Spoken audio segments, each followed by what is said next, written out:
Good evening and welcome to the first public event of Norfolk for Europe.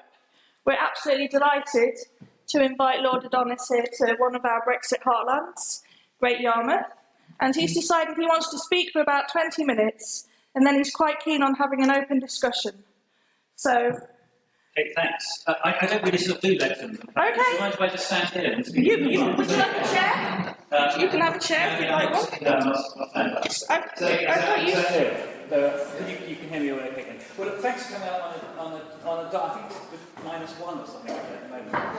Coming out to, it's not so much to hear me, though I've got a few things to say, but to have a discussion and also to give each other confidence that this great national, in my view, and I think probably our view, this great national mistake we're about to make, that it can be reversed and that there is a better future than simply fatalistically going along with what I think would be a really serious mistake for us as a country. And the reason I've come to Great Yarmouth is I want to visit the 100 constituencies in the country which have got had the biggest Leave votes in 2 years ago in the referendum, to discuss with you why the Leave vote was so high, what we should be doing in order to tackle that over the coming months. My own view, but I want to hear from you, is that what we're having to deal with is a lot of very deep social issues which are completely understandable. We need more and better jobs, we need a more and better health service, we need more and better education, we need new opportunities for young people. There are a lot of things we need to put right, but no one has yet given me a single example of something which needs to be put right, which we will be better off outside the European Union in dealing with. On the contrary, it looks to me as if all of the things we're talking about, jobs, the NHS, education, new markets for our goods, all of those things, we would damage our economy and our society if we left the EU. And not only that, but it's going to be a massive distraction, because in the process of leaving the EU, as I see only too well in London, the whole of the Whitehall and Westminster machine is now being overwhelmed by this business of writing and rewriting 758 treaties, the whole terms of our trade, the whole of our security relationship with Europe, and the idea that there's going to be enough bandwidth in the system to get on to also improving the NHS, the education system, and new opportunities for British industry is farcical. So what I hope we could do is get a real discussion going as a country over the next few months about what we need to do to put right the problems which we've got here in Britain, and how, if there is going to be a referendum, how we present a case for change, for big improvement in the situation here in Britain, but alongside engaging and leading our the European Union over the next generation so that it works better for us, and that we don't wrench ourselves out and do what I really fear, because like many of you here, I've got kids, I don't have grandchildren yet, but I've got children, and my sense is that if we make a big mistake, by the way, they're all, almost everyone I meet under the age of 30, they all want to stay. I've yet to meet young people who think it's a great idea for us to wrench ourselves out of the place where they hope over their careers they might live and work at some point. But we don't want to put them in the position where in 20 years' time, they then have to go through the whole trauma of reapplying to join the European Union, so that we've wasted about 10 years in getting out and rewriting all of our international treaties, only to have to reverse it all in another 20 years' time. So the stakes, as I see it, are high. But just to get the discussion going, if I said to you as I take it as the Remain vanguard in Norfolk, if none of this stuff about single market, customs union, Switzerland, Norway, is there anyone who can explain to me the difference in Norway and Switzerland and what is the precise relationship between the two and this thing called the economic area and all that? Leave all that aside. If we could simply stop Brexit, stay and get a manifesto for dramatic social improvement here in Britain, how many of us here this evening would want to do that? Absolutely. Well, that is what I think we should do. I did at the beginning of this process. Remember, after the referendum, the sovereign people had spoken. We thought it couldn't be reversed. Remember, strong and stable. Those are the far-off days. It was strong and stable. The strong and stable was going to get a massive parliamentary majority, for which the Prime Minister asked for, precisely so that she could negotiate a hard Brexit with the European Union. At that stage, it looked as if leaving was inevitable. At that stage, I couldn't see how it could realistically be stopped. And I became, for speeches I had to make in Parliament, a great expert on the European Economic Area. I could at one stage describe to you in minute detail what it was like to be in the single market but outside the customs union, or outside the customs union and inside the single market, and how we might be able to have our cake and eat it and have a wonderful relationship. But I've already forgotten a lot of the detail. It doesn't last long. It's like cramming for exams. It is very, very tough on the brain. And the truth is that anything we do that doesn't involve staying in the European Union is for our trade, which is crucial to our future as a country, is going to be worse for us than the status quo. It's all going to be some form of self-mutilation. And the best thing to do if you're faced with self-mutilation is just not to do it. But we have got to understand, in places like Great Yarmouth, which had more than 70% voted to leave 2 years ago, we have got to understand why people did vote to leave. Now, it had, as far as I can see, very little to do. I mean, there are some who genuinely believe that there's a sovereignty issue. I don't agree with them. We pooled sovereignty, we haven't lost sovereignty. You know, as Michael Heseltine famously said, the only truly sovereign person is the guy who sits on a desert island, who is entirely sovereign because nobody else can do anything to him, but it's not a great existence, and it may not last very long. And it's the ultimate of Thomas Hobbes's definition of the human condition: nasty, brutish and short. If you're going to engage with people in any community, all engagement, whether it's in our local community, our national community or our international community, all engagement involves pooling sovereignty. But if you're a big, proud and self-confident country like Britain, pooling sovereignty doesn't mean that you spend all your time being told what to do. It means you reach decisions jointly. You have a big impact on those decisions. There's a bit of give and take, as there always has to be in these relationships. And that's right, because there's a massive gain to be had from having a market of 500 million people, peace in Europe, which those of us who are older can still remember either the war or people who were involved in the war. We don't want to go back to anything like that situation that we had for a large part of the 20th century. So there are big gains to be had. And it's a constant and dynamic situation that you're seeking to change. But there were some who genuinely believed that we were taking back control by doing it. But I don't think that was very many of the 52%. That was my good friend Jacob Rees-Mogg, who I've been debating with a lot on television, and I was not too far away from here in the Cambridge Union, debating with him 2 weeks ago. We now have a great line in jokes against each other. He says that it's wonderful that the French have now lent us the Bayeux tapestry. I said to him that they want something in return, and that we were going to send Jacob to the French in return. But I've got this joke better now, I've got it more refined. I say that, in fact, actually, the President of France has sent a private message back to Theresa May that he doesn't want Jacob, because the problem is that the Bayeux tapestry is considerably more recent than Jacob Rees-Mogg. And he wants something from the same era. Now, but I do accept that Jacob and Nigel Farage and people like that, they do genuinely think, they may be in our view misguided, but they genuinely think that, look, what this is about taking back control, this is Magna Carta being reasserted and all of that. Actually, by the way, Magna Carta, that was 800 years ago. The Pope of the day revoked Magna Carta 2 weeks after it was issued, and it wasn't a great period of peace and liberty, the 13th century. The idea that the future of this country lies in going back to Runnymede circa 2015 and spending the next 300 years, as we did, fighting the French because we were busy trying to retake the possessions which we'd lost before. I mean, this isn't a great future for us as a country. But most people, I don't think that they were voting on sovereignty at all.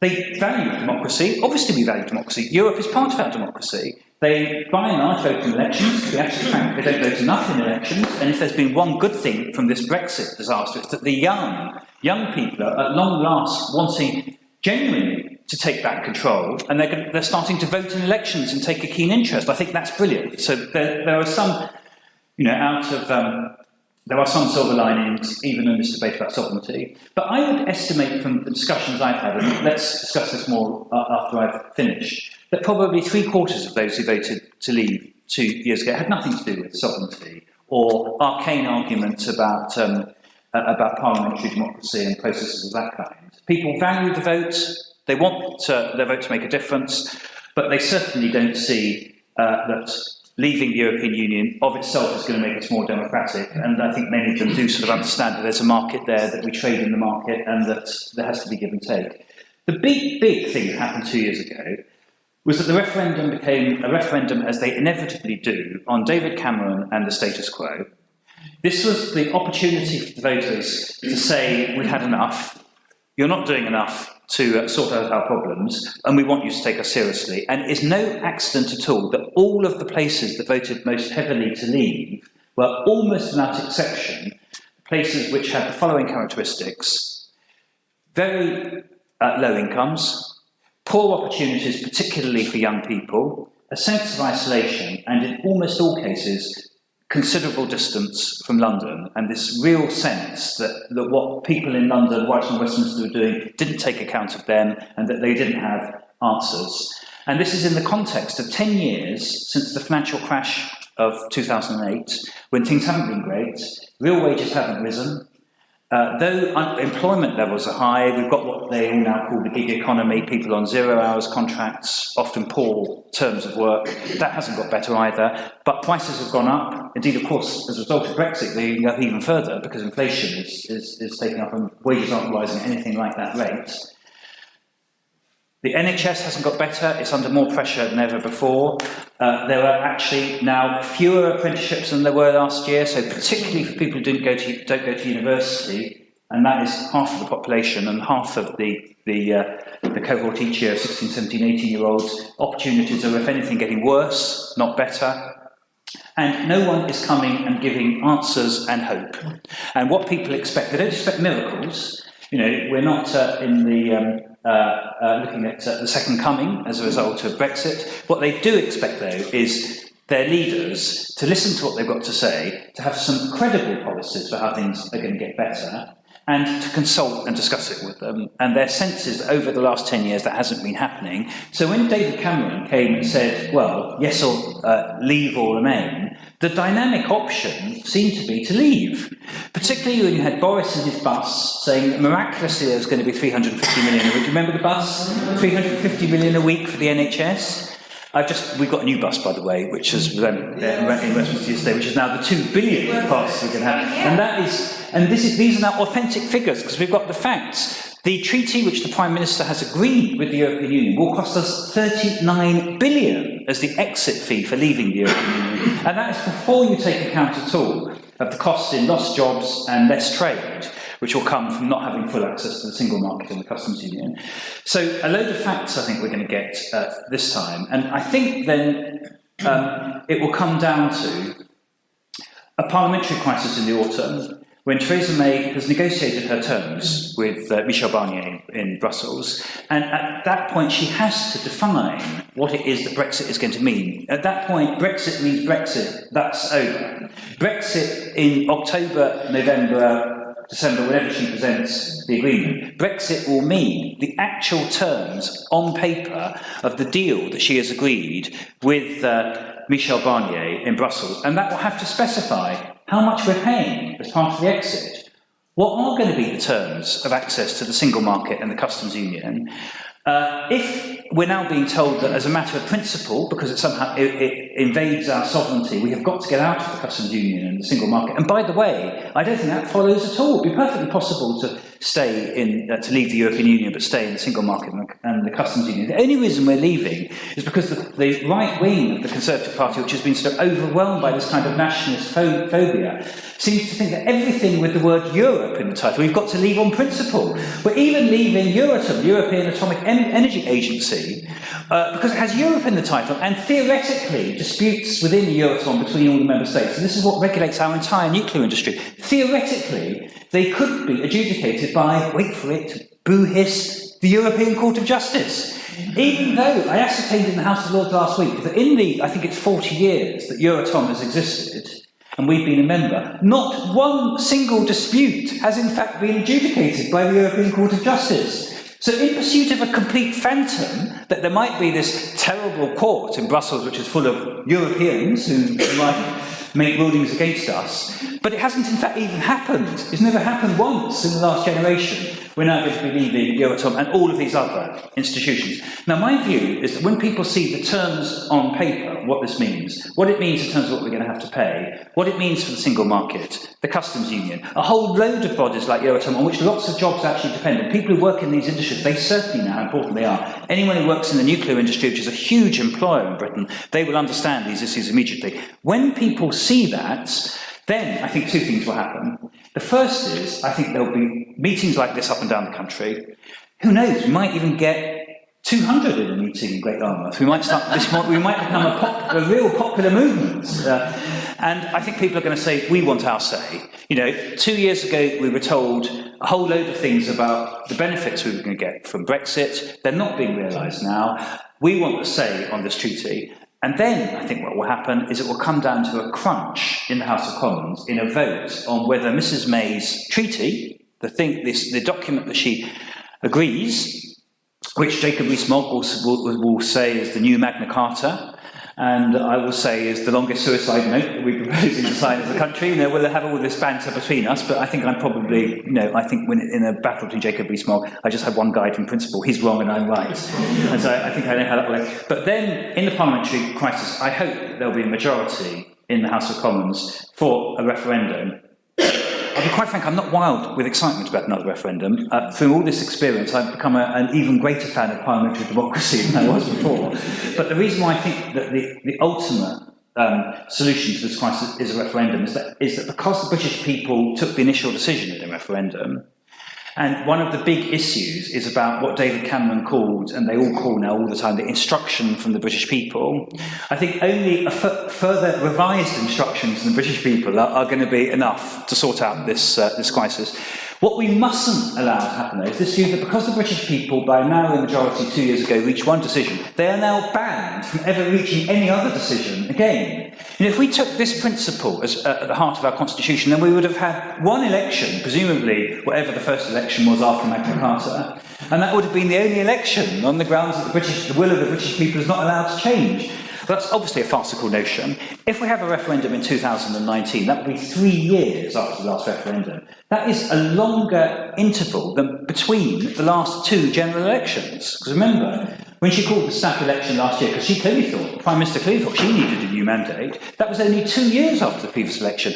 If the Prime Minister thought she needed a new electoral mandate after 2 years, it's not too much for Parliament to say that we need to take the advice of the British people on this very dubious treaty 3 years after a narrow referendum result which opened this process in 2016. If that happens, then the referendum will take place next spring or summer. It doesn't have to take place within the precise 2 years of what's called the Article 50 process, which is the period of time started by us giving notice of leaving the European Union. The convention of the EU is that if member states for any treaty need longer to go through their own democratic processes, then they simply grant that time. So we don't have to go through this convoluted process of unanimity in the Council of Ministers to extend the Article 50 period. If the reason why we're extending it is simply to hold a referendum, then that will be agreed. My own view, but we should discuss this, is that the next referendum campaign shouldn't be rushed. We shouldn't do what Cameron tried to do 2 years ago, which is to do the whole thing on the run, which I think left people thinking he almost had something to hide, and he was trying to smuggle something through. And we mustn't do that next time. Next time, frankly, I think because the facts are the facts, and they're going to be, in my view, so compelling as to why we should stay. We should have a proper referendum campaign. We should do meetings like this up and down the country over several months. We need people to pay real and serious attention. We need to see that all young people are on the electoral register, so we need to give time for the register to be up to date, because unfortunately with this new-fangled individual registration, a lot of young people aren't on the register, particularly young people studying away from home. We need to see that all of that is sorted. My own view is that we should be giving the vote to 16 and 17-year-olds. It's their future that's at stake. That's being hotly debated at the moment. That will take time to sort out, and that also means another big revision to the register. We should take time to do this properly. We also need, in terms of those of us who want to stay, we need to get a proper organisation going. It needs to be completely cross-party, colour-blind, as far as parties are concerned. I happen to be Labour, but I'm working now shoulder to shoulder with Lib Dems, with Scottish Nationalists, with a lot of Conservatives on this whole staying in Europe business, and we need that to be the case too.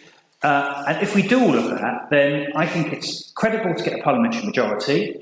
Remember, before Christmas, there was a majority for what was called the Meaningful Vote Amendment, which was Dominic Grieve, who moved an amendment which Theresa May hated, which says that the final treaty has to go not just to a parliamentary vote, but requires a whole statute. Which is right. If this is all supposed to be about parliamentary democracy, then Parliament should go through its proper procedures when this treaty is submitted. The crucial thing about that vote was that there was a majority against the government of 4, which was made up of Labour, Lib Dems, Greens, the one Green MP, who's excellent on all these European issues, by the way, the SNP and 11 Conservatives, actually very brave Conservatives, because I can assure you that the Conservative whips had the thumbscrews, the rack, everything, which they were seeking to exhibit to the potential rebels. But Dominic Grieve, who's a former Attorney General and so a stickler for legal process and democratic processes, he said he didn't think it was right that this thing should be hustled through. There should be a parliamentary vote. And my view is that when it comes to the autumn, if the general view is that this treaty is very dubious, that it does need a proper democratic process, which probably involves another referendum, then I think that same group of Conservative MPs who so bravely voted before Christmas against the government to insist on a parliamentary procedure for the final treaty, I think that they will also insist on a referendum, and you could get the same coalition which produces a majority to do that. Just one final thing about why this is so important. We talk a lot about trade and the single market, the customs union, and these are all important. You remember Napoleon said that we were a nation of shopkeepers. We are, and we're very successful shopkeepers too. We have very successful trading. He meant that as an insult, but we got our revenge. Being a nation of shopkeepers rather than a nation of great armies wanting to conquer the world, that's probably the right place to be as a country. So we shouldn't take that as an insult, but a compliment. But why is the European Union so important? It's not just about trade. It is possible at a pinch. It's not a sensible thing to do, given that we've got a proper trading relationship and all that, but it is possible to negotiate new trade treaties and so on. The reason why the European Union, in my view, is so important is that basically we have to take a decision for this generation, as our parents did in the last generation, as to whether we're in Europe or out of it. Are we part of our continent, engaging and cooperating with the French, the Germans, the Italians, the Czechs, the Poles, all these other great countries? Or are we essentially saying that it's England alone, that we're towing this country off into the mid-Atlantic, that we're not going to have much to do with them, and we're going to hope for the best in terms of the security of the continent? Now, I think culturally that's wrong. I think it's an inward-looking view of the world rather than an outward-looking view. It's no accident that most of those people are in favour of it. By and large, are in favour of massive cuts in international development, in engagement with the wider world. It's no accident also, and I think this is very dangerous and damaging, that they're starting to move against the Good Friday Agreement. You know, Daniel Hannan and Owen Paterson, a former Secretary of State for Northern Ireland, who are both ardent Brexiteers, both said with the collapse of the power sharing talks last week that they thought that the time had come now to, as they put it, it's sort of chilling words, to move on from the Good Friday Agreement. Move on from it. I'm not exactly sure where they want to move on to, because the Good Friday Agreement, let's remember, has been a phenomenal success. The idea, see, we've got into this ludicrous position as a country that things that are working really well, we seem to want to move on from, on the grounds that there may be something even better around the corner. This is the only 20 years in the modern history of Northern Ireland where there hasn't been serious bloodshed and serious strife. We do not want to move on from the Good Friday Agreement. We want more of the Good Friday Agreement, and we want more peace and cooperation between the two sides of the community in Northern Ireland. But the reason why they've been saying it is because, of course, the Achilles heel of Brexit is Ireland. We're supposedly going to have a frictionless border and no impediments to trade, and the agreement which the Prime Minister signed with the Irish government and the European Union last December said that we would have no regulatory de-alignment which would affect the Good Friday Agreement and the border in Northern Ireland.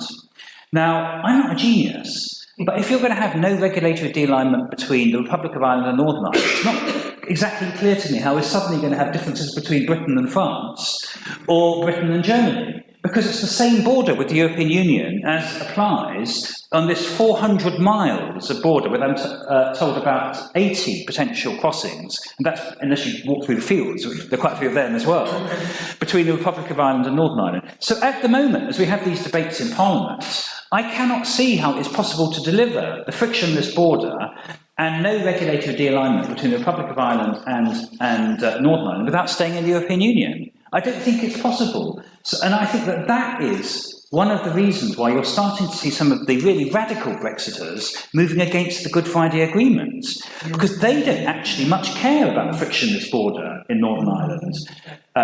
They would much rather have a border in Northern Ireland than have no Brexit. Well, let's be clear, I would much rather have no borders in Northern Ireland and no Brexit. You know, that is, and I think actually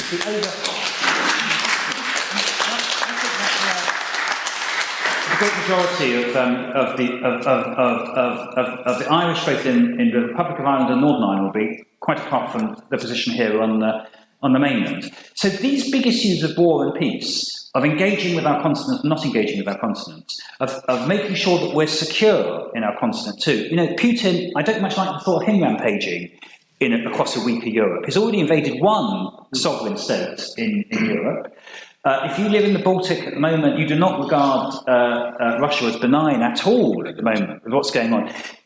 Just ask yourself the question, are we likely to be more secure in terms of the defence of our continent if we're getting on well with the French and the Germans and trading with them all the time, than if we're engaging in trade wars and big international disputes, and then somehow we're all supposed to go shoulder to shoulder when it comes to defence threats? I mean, this is just obvious stuff. Part of the reason why we've been so peaceful and secure in the last 60 years is because almost all of our interaction with our European partners has been about trade and been about prosperity. It hasn't been about the sorts of things that were happening before, which in extremis, but not in that long in the past. You know, 2 world wars in the last 100 years and all of that have led to big conflict. So the stakes are really high, and I hope that if we have a referendum next year, that those of us who are pro-European don't do what David Cameron did 2 years ago, because he was trying to appease the Eurosceptics and the Brexiters in his party. We don't say, well, on the balance of advantages, maybe it's the right thing to say. What he used to call them, he used to call it this organisation. Europe became this organisation. That's not what we should do next year. What we should do, having conducted a really big listening exercise, having got a prospectus for the British people which is really pro-change in dealing with the social problems that they face, is we should be unashamedly, completely, 100% in favour of staying in the European Union. We should talk about its benefits, the longest period of peace and prosperity that Europe has ever known, going right back to Magna Carta. There is no other 60-year period in the history of Europe where there's been so much peace and so much prosperity, that we want more of it, not less of it. But we are not going to allow the lies on the side of that bus and all of these straightforward wishful thinking that was put out 2 years ago. We're not going to allow that to triumph in a debate which needs facts, not just fantasies. But we're going to be knocking on all the doors, we're going to be doing meetings like this, we're going to be engaging the young in particular because it's their future that's at stake. And then, in 1 year and 1 month, proud, confident Britain, part of the European Union, will have a prospectus for change, and we won't be crashing out of the most successful international organisation that we've ever belonged to in our history. There you are.